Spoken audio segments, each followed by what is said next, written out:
Everyone, तो स्वागत है आपका इस वीडियो में। तो दोस्तों, हम इस वीडियो में बात करेंगे कि बिहार पॉलिटेक्निक का जो मॉक राउंड का काउंसलिंग स्टार्ट होने वाला है, वो किस दिन से स्टार्ट हो जाएगा। तो देखो, ये मेरे पास 2023 का पीडीएफ है और इस पीडीएफ के अनुसार मैं आपको बताऊंगा कि किस डेट को आ सकता है आपका 2024 वाला नोटिफिकेशन और कौन-कौन से बच्चे इसमें पार्टिसिपेट कर सकते हैं। उन बच्चों को ये वीडियो ज़रूर देखना चाहिए जो एडमिशन ले चुके हैं फर्स्ट और सेकेंड राउंड में और फिर भी वो मॉक राउंड में पार्टिसिपेट करना चाहते हैं, तो उनके लिए ये वीडियो बहुत ही बेनिफिट होने वाला है। क्योंकि इस पीडीएफ के बाद एक पीडीएफ और निकला था। वो पीडीएफ को मैं इसी में आपका वीडियो बना दूंगा, उस पीडीएफ का भी। और उसमें कुछ बातों को ऐड किया गया था कि जो भी बच्चे फर्स्ट या फिर सेकेंड राउंड में एडमिशन ले लिए थे और वो पार्टिसिपेट करना चाहते हैं मॉक राउंड में, तो उनको क्या करना है। तो वो ज़रूर इस वीडियो को देखें और जो भी बच्चे जिनको सीट नहीं मिला था या फिर किसी कारण बस उनका सीट रद्द कर दिया गया था या वो रिपोर्ट नहीं कर पाए थे कॉलेज में जाकर, वो सारे बच्चे इसमें पार्टिसिपेट कर सकते हैं। देखो, मैं इस पीडीएफ को दे दूंगा टेलीग्राम ग्रुप में, वहाँ से आप इसको ज्वाइन करके आप इसको डाउनलोड कर लेना और एक बार इसको क्रॉस चेक कर लेना, खुद से पढ़ लेना।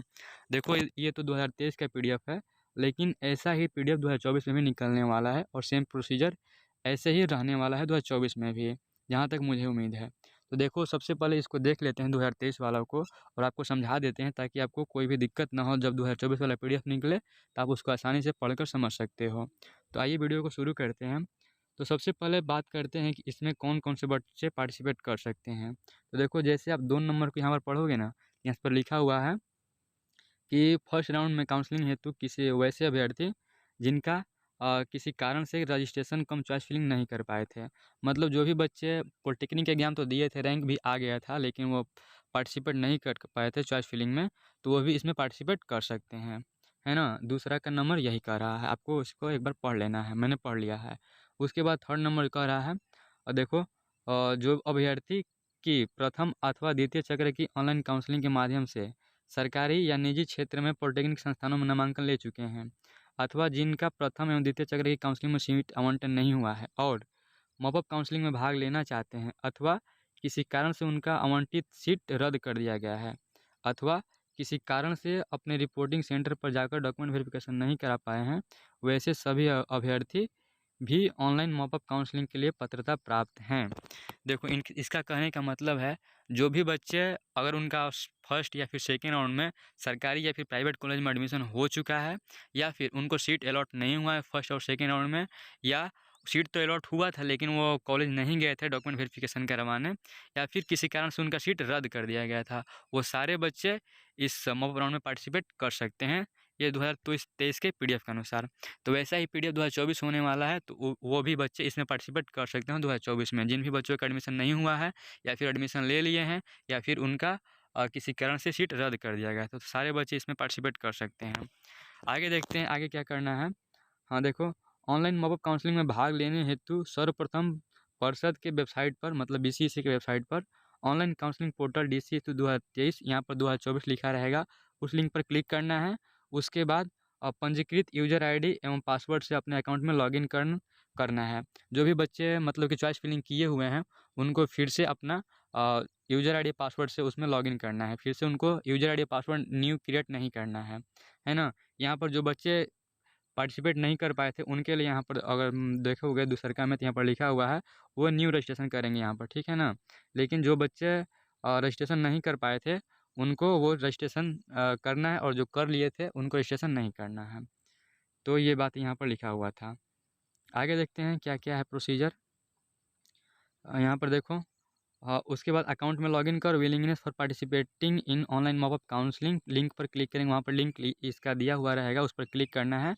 उसके बाद अपना विलिंगनेस देना है ना। उसके बाद OTP आएगा आपके मोबाइल पर, उसके बाद आपको OTP डालना है और उसके बाद सारा कुछ सबमिट करना है। उसके बाद विलिंगनेस देने के उपरांत अभ्यर्थी पूर्व में भरे चॉइस में बदले अथवा अर्थात अपने चॉइस के सीक्वेंस को बदल सकते हैं। इसका कहने का ये मतलब है, जैसे ही आप लॉगिन करोगे अपने यूजर आईडी पासवर्ड से, तो वहाँ पर सारा कुछ डैशबोर्ड में दिख जाएगा कि आपने कौन से कॉलेज को चॉइस किया था, कौन से ब्रांच डाला था। तो उसमें इसका कहने का मतलब आप उसके सीक्वेंस को चेंज कर सकते हो। मतलब कोई ब्रांच आपने 10 नंबर पर रखा तो उसको 8 नंबर पर रख सकते हो या फिर उसको 15 नंबर पर रख सकते हो। इसका कहने का मतलब यही है ना। या फिर अथवा यहाँ पर देख सकते हो चॉइस को डिलीट कर सकते हो, मतलब कि जो आपने चॉइस किया था उसको आप डिलीट कर सकते हो अपने चॉइस फिलिंग से, है ना? अथवा नए चॉइस जोड़ सकते हो, यानी कि आप नए चॉइस को भी जोड़ सकते हो, जो आपने छोड़ दिया था फर्स्ट राउंड में, नहीं उसको ऐड किया था, तो आप उसको भी ऐड कर सकते हो इसमें, इस पीडीएफ के अनुसार। विलिंगनेस देने के उपरांत अगर कोई अभ्यर्थी अपने पूर्व के भरे गए चॉइस में किसी प्रकार के बदलाव नहीं करते हैं, तो उनका सीट आवंटन पूर्व के चॉइस के आधार पर किया जाएगा। इसका कहने का मतलब ये है कि मान लें आपने पार्टिसिपेट तो कर लिया इसमें मॉप राउंड काउंसलिंग में, लेकिन आपने सीट इधर-उधर नहीं किया, मतलब आपने चॉइस फिलिंग को आपने नहीं बदला, तो आपने जो पिछले बार चॉइस फिलिंग किया था उसी के अनुसार पर आपको कॉलेज अलॉट किया जाएगा। इसका कहने का मतलब यही है ना? देखो इसके बाद यहाँ पर देखो 4 नंबर में जो लिखा हुआ है उसको मैं पढ़ कर आपको समझा देता हूँ। तो आपको पेशेंस रखना है और वीडियो को शुरू से लेकर लास्ट तक देखते रहना है। देखो, अभ्यर्थियों चॉइसेस भरने के क्रम में अपने प्राथमिकता के अनुसार अधिक से अधिक कॉलेज एवं ब्रांच का चयन करें। यहाँ पर क्लियर मेंशन किया गया है कि आप अपने पात्रता देखते हुए कि आपको कौन सा ब्रांच लेना है और कौन सा कॉलेज लेना है, उसके अनुसार आपको ज़्यादा से ज़्यादा कॉलेज एवं ब्रांच को चॉइस करना है। देखो, चॉइस भरने के उपरांत अभ्यर्थी निर्धारित अंतिम तिथि तक अपना चॉइस को एडिट कर सकते हैं। मतलब कि जैसे ही आपको डेट दिया जाएगा कि इस डेट से लेकर इस डेट तक आपको चॉइस फिलिंग करना है मॉप राउंड का, आप उस डेट में आप अपना चॉइस को एडिट कर सकते हो, है ना? आप लॉक अनलॉक सारा कुछ कर सकते हो लास्ट डेट के एक दिन पहले या फिर लास्ट डेट तक। देखो, दिए गए शेड्यूल के अनुसार अभ्यर्थी अपने द्वारा भरे गए चॉइस से संतुष्ट हैं, तो अपने चॉइस को लॉक कर दें, या चॉइस लॉकिंग उपरांत अभ्यर्थी अपने द्वारा भरे गए चॉइस को अगर किसी प्रकार का बदलाव करना चाहते हैं, तो अनलॉक चॉइस पर बटन पर क्लिक करें तथा अपने रजिस्टर्ड मोबाइल नंबर ओटीपी, मतलब यही कहने का मतलब है इसका कि जब तक आपका डेट है मॉप अप राउंड का सीट चॉइस करने का, आप उसके भीतर में आप जितना बार चाहो उतना बार अपना चॉइस को चेंज कर सकते हो। इसका कहने का मतलब यही है ना? उसके बाद लास्ट में आपको चॉइस को लॉक कर देना, उसके बाद प्रिंट आउट निकाल कर रख लेना है भविष्य के लिए, यहाँ पर लिखा हुआ है। इतना कुछ समझ में आ गया? उसके बाद देखो यहाँ पर लिखा हुआ है रजिस्ट्रेशन, चॉइस लॉकिंग एवं अनलॉकिंग की प्रक्रिया, ये सारा कुछ ओटीपी के माध्यम से किया जाएगा, है ना? उसके बाद 5 नंबर में देखो, अगर कोई अभ्यर्थी ऑनलाइन माउंट ऑफ काउंसलिंग हेतु प्रक्रिया अनुसार रजिस्ट्रेशन कम चॉइस फिलिंग या फिर विलिंगनेस देने की प्रक्रिया पूरा नहीं करता है, तो वे इस मॉप काउंसलिंग की पात्रता नहीं होंगे। मतलब कहने का इसका मतलब यह है कि जो भी बच्चे पार्टिसिपेट नहीं करेंगे मॉप राउंड में, तो उनको इस मॉप राउंड के लिए पात्रता प्राप्त नहीं होगा। ये सारा कुछ हो गया, है ना? एक बार इसको पीडीएफ को आपको रीड कर लेना है, मैंने मेन पॉइंट को बता दिया है। उसके बाद देखो यहाँ पर एक और पॉइंट है, यह ऑनलाइन मॉपअप काउंसलिंग डीसीए 2023 के अध्यापक कोर्स ग्रुप के में नामांकन हेतु अंतिम काउंसलिंग होगा। मतलब जो भी ये काउंसलिंग होता है मॉपअप राउंड का, ये अंतिम काउंसलिंग होता है, इसके बाद कोई भी काउंसलिंग नहीं होता है। तो आपको देख लेना है कि आपको कौन कौन सा कॉलेज लेना है, कौन सा ब्रांच लेना है। सेकेंड पीडीएफ को मैं इसी में ऐड करने वाला हूँ, उसको ज़रूर देखना है ना? देखो, वैसे सभी अभ्यर्थी जिन्होंने निर्धारित अंतिम तिथि तक चॉइस फिलिंग किया है के आधार पर सीट अलॉटमेंट किया जाएगा। मतलब कि जैसे ही आपने चॉइस फिलिंग लॉक कर दिया है, उसके आधार पर ही आपको चॉइस फिलिंग के आधार पर ही आपको सीट अलॉट किया जाएगा। ठीक है? यहाँ पर देख सकते हो 9 नंबर में लिखा है कि आप रिजल्ट कैसे देख सकते हो, वैसे ही लॉगिन करना है, अपना रिजल्ट देख लेना है। जैसे आपका नोटिफिकेशन जैसे सीट अलॉटमेंट आपको रिलीज़ कर दिया जाएगा, आपको देख लेना है कि आपको कौन सा ब्रांच या फिर कौन सा कॉलेज मिला है। देखो, जो डेट की बात करें, वो डेट जो पिछले साल वाला ये तो है। देखो 2023 में 30/8 को सीट मैट्रिक्स आ गया था, और आज हो रहा है आपका 22/8/2024, तो मतलब 8 दिन कम है अभी। आज 21 है ना? तो सीट मैट्रिक्स आपका आ जाएगा 1-2 दिन में। 25 तक आप वेट कर लो। 2024 में आप पीडीएफ को वीडियो को देख रहे हो, तो 2024 में आपको 25 तारीख तक आ जाएगा। उसके बाद चॉइस फिलिंग जो इसमें स्टार्ट हुआ था 2023 में, वो था 2 तारीख से स्टार्ट हो गया था, 9वां महीना से, 2/9/2023 से। तो इसमें भी 27 या फिर 28 से स्टार्ट हो जाएगा चॉइस फिलिंग, है ना? देखो, इसमें सीट अलॉटमेंट जो हुआ था वो 13/9 को हो गया था, और 14 से लेकर 15 तक आपका एडमिशन करवाना था। तो इसमें भी अब मैं देखूँ तो इसमें आपका 8 या फिर 9 तारीख तक आपका अलॉटमेंट आ जाएगा, और 10, 11, 12, 13 को आपको एडमिशन करवा लेना है ना? तो इस पीडीएफ को आपको मैं दे दे रहा हूँ, टेलीग्राम ग्रुप ज्वाइन कर लो, और वहाँ से आपको इस पीडीएफ को डाउनलोड कर लेना है और चेक कर लेना है अपने से, खुद से एक बार क्रॉस चेक कर लो। उसके बाद यहाँ पर देख सकते हो कौन कौन सा डॉक्यूमेंट लगेगा, ये सारा कुछ यहाँ पर लिखा हुआ है, तो आप इसको एक बार पढ़ लेना, और सही रहेगा पढ़ लोगे तो, है ना? उसके बाद देखो यहाँ पर 14 नंबर एक पॉइंट है, उसको मैं आपको पढ़ देता हूँ, क्या लिखा हुआ है। देखो, अगर अभ्यर्थी को मॉपअप काउंसलिंग में कोई सीट आवंटन होता है, तो अभ्यर्थी प्रोविजनल अलॉटमेंट ऑर्डर पर छपे हुए रिपोर्टिंग सेंटर पर निश्चित रूप से रिपोर्ट कर अपना डॉक्यूमेंट वेरिफिकेशन कराएंगे, एवं निर्धारित अवधि में नामांकन लेंगे, अन्यथा उनका उक्त आवंटित सीट रद्द हो जाएगा।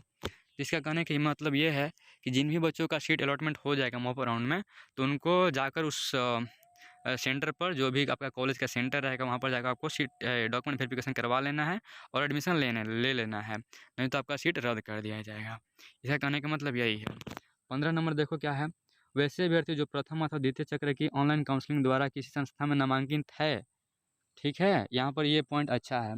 जो भी बच्चे पहले से एडमिशन ले चुके हैं उनके लिए बात कर रहा है, परंतु इस मॉप अप काउंसलिंग में भी उनका आवंटित सीट यानी कॉलेज एवं ब्रांच रिटेन, मतलब कि अर्थात कोई बदलाव नहीं हुआ रह जाता है तो वैसी नामांकित रह जाएंगे, परंतु यदि कोई बदलाव संस्था अथवा ब्रांच में होता है तो उनके लिए 14 कर्णिका देखें।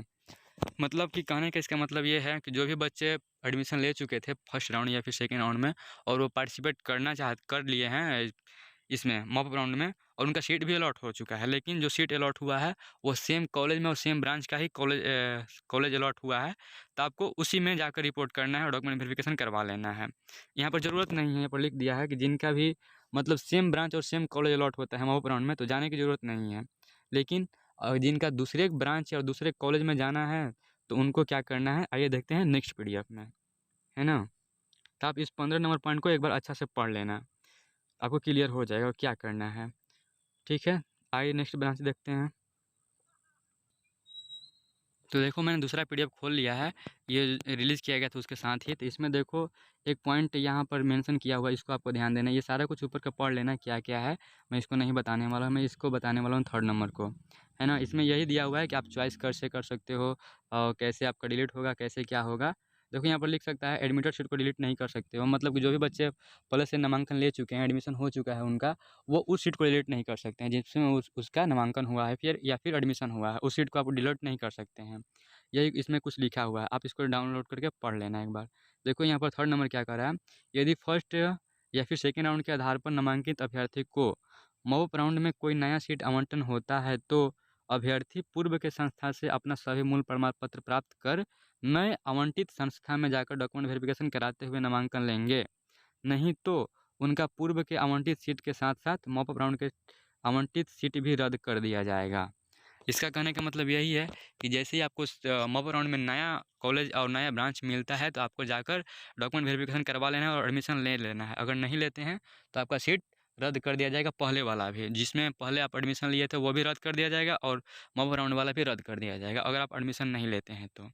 इसका कहने का मतलब ये है, तो इसका स्क्रीनशॉट रख लो। 2 नंबर में ही इसी पीडीएफ में आप देखोगे 2 नंबर में, तो यहाँ पर मैं इसको पढ़ लेना अच्छे से। देखो क्या लिखा हुआ है, चूँकि फर्स्ट राउंड एवं सेकेंड राउंड के आधार पर एडमिटेड अभ्यर्थी जो मॉप राउंड के लिए पात्रता प्राप्त हैं, अतः अभ्यर्थी वर्तमान उपलब्ध सीट मैट्रिक्स जो परिषद की वेबसाइट पर उपलब्ध हैं के अलावा काउंसलिंग के समय पाठ्यक्रम चॉइस भी दे सकते हैं, क्योंकि ऑनलाइन मॉप राउंड के लिए सीट अलॉटमेंट में यदि एडमिटेड अभ्यर्थी को, यहाँ पर देखो इसको पढ़ना है, ऑनलाइन मॉप राउंड के सीट अलॉटमेंट में यदि एडमिटेड अभ्यर्थी को कोई नया सीट मिलता है तो उनका पूर्व आवंटित सीट रिक्त हो जाएगा और उक्त रिक्त सीट उस मेधाक्रम के नीचे वाले मेधाक्रम के अभ्यर्थी को आवंटित हो जाएगा।